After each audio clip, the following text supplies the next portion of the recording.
નમસ્કાર મિત્રો, કેમ છો? મજામાં ને? કેવી મજા છે? સન્ડેની સ્લો મોર્નિંગ.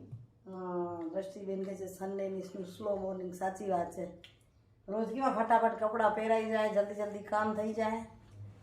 આજે નાઈને પણ નાઇટ ડ્રેસમાં મોજ માણી. આમ નાઇટ ડ્રેસની જે મજા છે ને એવી બેન મજા નથી મને એમ લાગે. દ્રષ્ટિ તો આવો શિરામણ પીવા. આજે નાસ્તો તો હમણાં નથી થતો.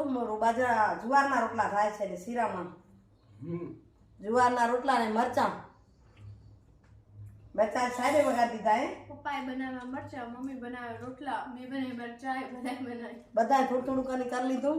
ભેગા બેસીને નાસ્તો કરી લઈએ. નાસ્તો થઈ જાય તો પછી કરીએ કંઈક કપડાં ધોવાની તૈયારી કરીએ. રવિવારના પછી કપડાનો ઢગલો કાઢાશે. આ દ્રષ્ટિએ થોડાક ઓછા છે, કામ ઘણું બધું કરી નાખ્યું છે. સફાઈ બીજી વધારાની નહીં હોય. વધારાનું કામ એ કે નથી આજ મેં કરવું નથી છે એમ થાય. આજ શાંતિથી રહેવું છે પણ થોડા કપડાં વધારાના કાઢીશ. ચાલો નાસ્તો કરી લઈ પછી મળતા રહીએ તમને. દ્રષ્ટિબેનને જુઓ જુવારનો રોટલો કેવો ફોલીને ખાય છે. દ્રષ્ટિબેન પેલી પોપડી કાઢીને ખાઈ લે.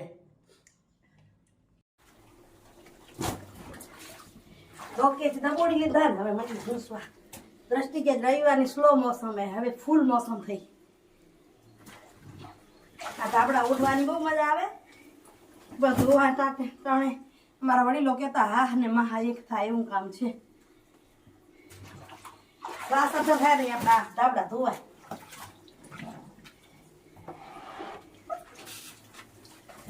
વળી થોડી કાનામાં લતું લઉં.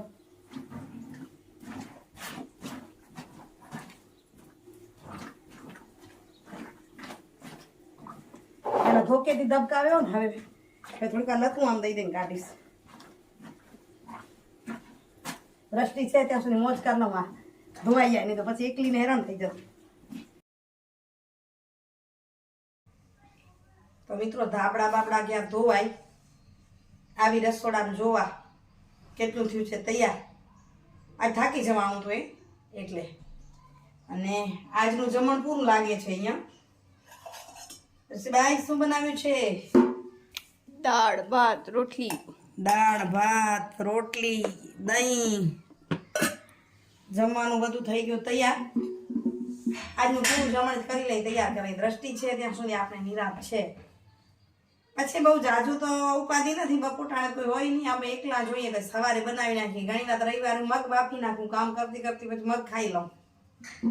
આજ મા દીકરી છે એટલે કઈ ખાવાની મોજ હશે. કોણ છે? કોણ આવે છે? આવી ગયા જો યાદ કર્યા ને આવી ગયા એટલે આજનો જમા આવી ગયા તમે આવલા ખાવાનું તૈયાર હેલો ખાઈ લે. આવો લાઈટ નથી અંધારા લાગતી ના એટલે લાઈટ કરી જો રસોડું ક્લીન કરી લીધું ને હવે દ્રષ્ટિ શેમાં લાગી છે કંઈક નવું કર. મમ્મીએ માખણ ઉતાર્યું ને તો આજ માખણ ઉતારતા હતા તો શું કરે મલાઈ ની અંદર પેલે દહીં નાખી દે એટલે એ જામી જાય ને પછી મમ્મી ઓલું કરે ને એની છાશ બને. પછી છાશ પીતા નથી મમ્મીની જવા દે તો મેં કીધું કે દહીં ના નાખજો ને મલાઈની અંદર પાણી નાખીને 2-4 કલાક રાખી દીધું. મેં કીધું હવે પનીર બનાવશું તો આમાંથી માખણ કાઢી લીધું છે. હવે જો આપણે પનીર બનાવશું. ઘણી વખત શું થાય કે ગરમ કરીને એટલે જાતે ફાટી જાય પણ અગર જો નહીં ફાટે તો આની અંદર લીંબુના ફૂલ અથવા લીંબુ અથવા વિનેગર જે પણ હોય એમાં નાખવાનું. આ જો આમાં ફાટી જશે તુરંત કેમ કે આ એક દૂધ તો છે. બતાડું જો આ મલાઈમાંથી માખણ કાઢી લીધું મેં. હવે જો આમાં દેખાય સાઈડમાંથી આ પાણી છૂટું પડે દેખાય અલગ. દેખાય છે. સાચી વાત છે. હેલો ભલે પડે છૂટું.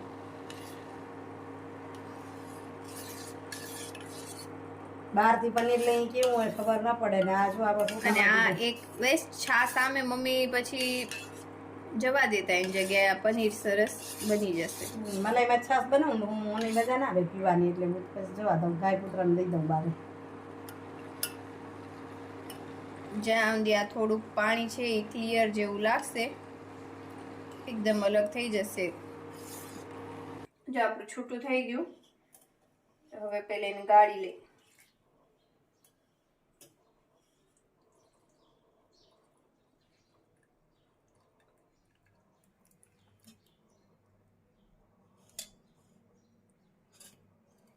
પછી આને સાફ પાણીમાં ધોશું આપણે.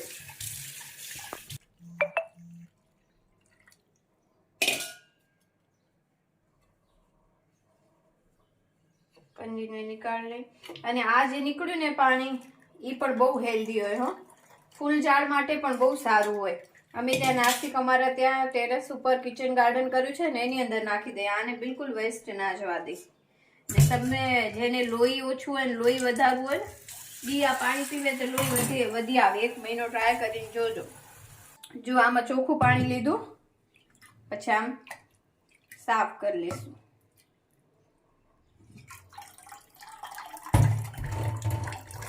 પછી હાથની મદદથી એક્સેસિવ વોટર હોય એ નીકાળી લેશું.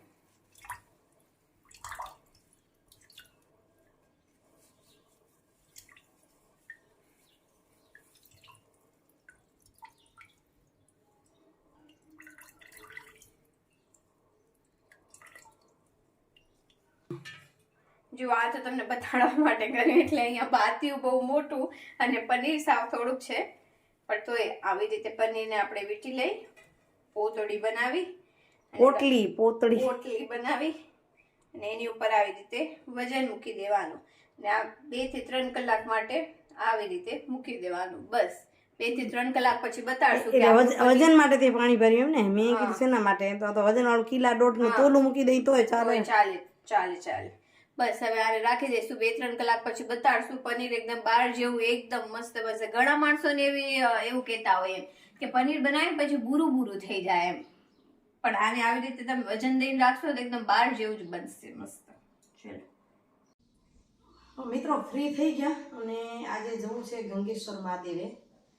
ત્યાં પ્રસાદીનો કાર્યક્રમ નાખ્યો છે એટલે તો પનીર જોઈએ એ પહેલાં મેં વિચાર કર્યો કે સુવિચાર લઈ લઈએ.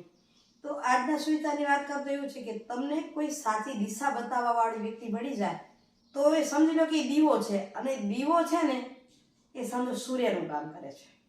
સાચી દિશામાં બતાવવા વાળી વ્યક્તિ તમને મળે, તમે સાચા રસ્તે છો કે નહીં એ જોવા માટે જ્યારે તમને વ્યક્તિ મળે તો દીપક સૂર્યનું કામ કરે છે. કારણ કે સૂર્ય હોય અને ગ્રહણ હોય કે વાદળું ઓઢી લે એનાથી દીવો વધુ અજવાળું આપે. બરાબર. અને આજે જવું છે મંદિરે તો એના પર એક વાત કહું તો એમ કહી શકાય કે ઘણા બધા સંબંધો આપણી પાસે હોય છે. કોઈ સંબંધ એવા હોય કે જેનાથી તમને નફો ન હોય, તો એવા સંબંધ માટે એમ કહી શકાય કે નથી આપતા નફો દરેક સંબંધો. એ વાત સત્ય છે, પણ કોઈક સંબંધને ખોટ ખાઈને પણ નિભાવવા હોય છે. ક્યારેક તમને ઈચ્છા ન હોય, ક્યારેક તમને ખોટ ખાવી પડે, એવા સંબંધોને ખોટ ખાઈને પણ નિભાવવા જોઈએ. સંબંધની આ સાચી રીત છે. ચાલો હવે થયું તૈયાર, અને ત્યાં સુધી દ્રષ્ટિ તૈયાર થઈ જાય તો પનીર જોઈ લઈએ. પનીર રાખ્યું છે નહીં તો પછી રહી જશે તમને બતાવવાનું. પનીર કેવું બન્યું જોઈ અને પછી આપણે મંદિરનો વિડીયો કરશું. તો મિત્રો વાગ્યા છે 6. અહીં ફરી તૈયાર થઈ ગઈ છું અને અહીં દ્રષ્ટિ કે છે પનીર જોઈ લઈ. પનીર તૈયાર થઈ ગયું બેટા? થઈ ગયું. બતાવ છે ને એકદમ બહાર જેવું બન્યું છે ને મસ્ત. વાહ, સરસ થઈ ગયું. ભલે થોડું થયું, બીજી વાર હું ટ્રાય કરીશ. ભાવે પનીર તને? બહુ ભાવે એમ? વાહ, તો હેલ્ધી છે. તો તમે પણ આ ટ્રાય જરૂરથી કરજો અને હું બીજી વાર કહીશ તો ફરી તમને બતાવીશ. બરાબર.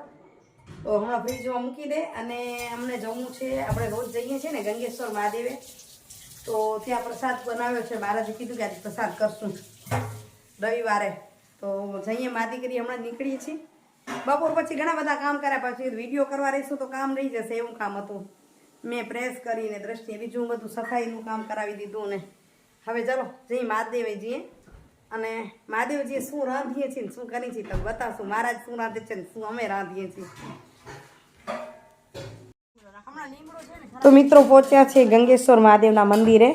તો જો અહીં બધા ભેગા થઈને કરીએ છીએ તૈયારી. બધા બહેનો ભેગા થયા છે આજુબાજુથી, રોજ જે મંદિરે આવીએ છીએ, કોઈ સગા સંબંધી ઓળખાણવાળા. અહીં ધાણાને પણ કરીએ સાફ, અને અહીં બધું વેજીટેબલ કાપ્યું છે.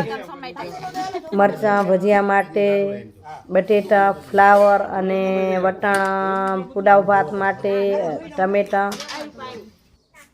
અને આ છે અમારા રસોઈયા મહારાજ, કાંતિ મહારાજ. તો અહીં પેલું કીધું ખારી ભાત કરીએ ને પછી કે પુલાવ કરીને હવે જે બનશે એ જમવાનું છે. ભગવાનનો પ્રસાદ છે એટલે બનાવી રહ્યા છે. મહારાજ જે પ્રમાણે સૂચના આપે એ પ્રમાણે આપણે બનાવતા જઈએ. તો એ મહારાજ વઘાર કરી રહ્યા છે. રેસીપી તો હું હવે સરખી નહીં આપી શકું કારણ કે સાંજનું ટાઈમ ને આજુબાજુ કરવા જઈએ તો સરખા વિડીયોમાં ન થાય. તો એ પહેલાં મહારાજ ખડા મસાલા નાખ્યા વઘારમાં અને બધા જ બહેનો અહીં મદદમાં હતા. શું અહીં ટીનાબેન બટેટા નખાવી રહ્યા છે. ક્યાંક એમનો અવાજ સંભળાશે તો ક્યાંક અમારો સંભળાશે. બરાબર ને? ભગવાનની આરતી પણ થશે અને રસોઈ પણ થશે. બધું ભેગા ભેગું થતું જાય છે. ખરેખર મોજ કંઈક અનેરી હતી હો. અહીંયા કાલ સાંજે બધા ભેગા થયા, બધા જ મદદરૂપ થઈએ, બધા જ કંઈક કામ કરી. હવે અમારી જે આ વઘારવાની રીત છે એ અલગ છે. અમે શાકમાં જ બધું વેજીટેબલને ફેંકી લઈ અને ચોખાને પણ ફેંકી લઈને પછી પાણી નાખી. અહીં જે મહારાજ બનાવે છે એ એવું કરે છે કે પાણીને ઉકાળે છે ને એની અંદર જેમ ખીચડીમાં મગ ઓરીએ એમ એ ભાત ઓરે છે. એટલે બધાની અલગ અલગ રીત હોય ને. અહીં લવિંગિયા લીલા મરચાં નાખ્યા અને આ બાજુ થઈ છે કઢી. આ કઢી વઘારે છે નીતાબેન. નીતાબેન પણ રાજપુર છે અને ઘણા બધા રસોડા એમને કર્યા છે. રસોઈના બહુ તૈયાર છે પાકા. સામે કાંતિ મહારાજ, આ બાજુ નીતાબેન. એટલે આમ કહેવાય ને બ્રાહ્મણોને રસોઈ કરવાની રીત ઘણી ખબર હોય ને. આ બાજુ હવે થઈ છે આરતી ચાલુ એટલે મેં કીધું અહીંયા થઈ રહી છે, ચાલો ભગવાનની આરતીમાં હું જાઉં. એટલે હું આરતીમાં જતી હતી. અહીં દ્રષ્ટિ અને બીજા બહેનો મદદમાં હતા. અહીં ભાત ઓરાઈ ગયા અને હવે ભગવાનની આરતીના પણ કેટલા લોકો છે દર્શન કરી શકો. અત્યારે ભલે થોડા છે પણ જમવા વખતે અમે જરૂર 35-40 લોકો થઈ ગયા હતા જમવામાં. અને જમણમાં શું હતું તમને પાછળ બતાવું છું. ભગવાનના દર્શન થોડાક ન થઈ શક્યા, લોકો ઘણા હતા એટલે એ લોકોના દર્શન કરી અને અંદર જો પૂજા આરતીની તૈયાર. લગભગ આરતી પૂર્ણ થઈ એટલે આરતીને રાખવું છે અંદર.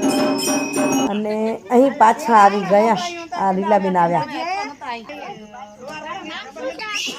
જે રસોઈયા મહારાજ છે એમના ઘરવાળા હતા લીલાબેન. નીતાબેન એક જોરદાર કઢી બનાવવાની તૈયારીમાં બધા મસાલા નાખી રહ્યા છે અને હવે ભાત ચડી દેવા આવ્યા છે. ભાતનું તપેલું પૂરું આખું ભરાઈ ગયું. પણ ભગવાનના પ્રસાદની જે મોજ છે ને એ કંઈક અનેરી હોય. સમજ્યા ને? એમાં સાંકળ ન હોય, મોકળ ન હોય, જે થતું હોય ગોઠવાતું જાય. આ બધા બેઠા છીએ, રાહ જોઈ છીએ. કઢી ઉકળીને થઈ ગઈ છે તૈયાર. અને હવે અહીંયા મહારાજને દ્રષ્ટિના પપ્પા પણ આવી ગયા એટલે ભગવાનના ભોગ લગાવવાની કરશું તૈયારી. કાંતિ મહારાજ ભજીયા તળવા માંડ્યા પણ પછી એમ લાગ્યું કે મહારાજ તમને વિસામો આપી. એટલે જુઓ હવે અમારા રસોઈયા બદલાશે. અહીંયા હું લોટ ચાળીને તૈયાર કરું છું. એટલે શું એ બધા મદદરૂપ થઈએ તો મજા આવી જાય અને જલ્દી થઈ જાય. કે આગે લોટ ચાળલ તૈયાર હોય તો વધઘટ થતો જાય. ભગવાનના ભોગ જેટલું બધું તૈયાર થઈ ગયું ને હવે આપણે જો હમણાં ભજીયા તળવાવાળા રસોઈયા બેનને બદલાવી નાખીએ. અહીં ભગવાનનો ભોગ તૈયાર થઈ ગયો છે. કઢી, ભાત, બુંદી, સેવ અને બ્રેડ અને ભજીયા છે ને. આ બદલી ગયા મીનાબેન. મીનાબેન અમારા પડોશી છે, રાજગોર બ્રાહ્મણ છે. એટલે કહું છું ને રાજગોર બ્રાહ્મણ બધા રસોઈયા હોય ને તેમાં ગુંદિયાળી બાગ મસ્તા હોય ને એમાં તો તમે જો ને ઘરે ઘરથી એક રસોઈયો મળે. આ બધા એ વિસ્તારના છીએ લગભગ બધા. કોઈ હશે અલગ પણ મોટે ભાગે ત્યાંના છીએ. તો અહીંયા ભગવાનનો ભોગ પ્રસાદ તૈયાર થઈ ગયો તમને દેખાઈ રહ્યો છે. અને અહીં પતિકા તૈયાર કરી રાખ્યા હતા બટેકાના. તો એ બટેટાને સાફ કરીને રાખી છે. લીલાબેન કે હવે એમની નજર નથી પડતી. એ સાચી વાત છે. ઉંમર થાય પછી ન પડે. મીનાબેને બહુ સરસ મદદ કરી અને બહુ સરસ કરતા આવ્યા અને લીલાબેન એમને પણ ટેકો કરતા જાય છે. એટલે રસોઈની મોજ કંઈક અલગ જ થઈ ગઈ. મજા આવી ગઈ, મજા આનંદ આવી ગયો. અને હવે થોડી થોડી ઝલક બતાવી જઉં છું લોકોની. આ મીનાબેનના પુત્ર વધુ છે એ પણ એમને મદદ કરી રહ્યા છે. અમે પાડોશી છીએ, એક જ શેરીમાં રહીએ છીએ અહીંયા. અને મીનાબેન પાછા ગુંદિયાળીના દીકરી અને હું પણ ગુંદિયાળીની દીકરી એટલે બેનો અમે બધા. આ અમારા હેતલ ને રસીલાબા એ પણ આવી ગયા. આ સામે ધનગૌરીબેન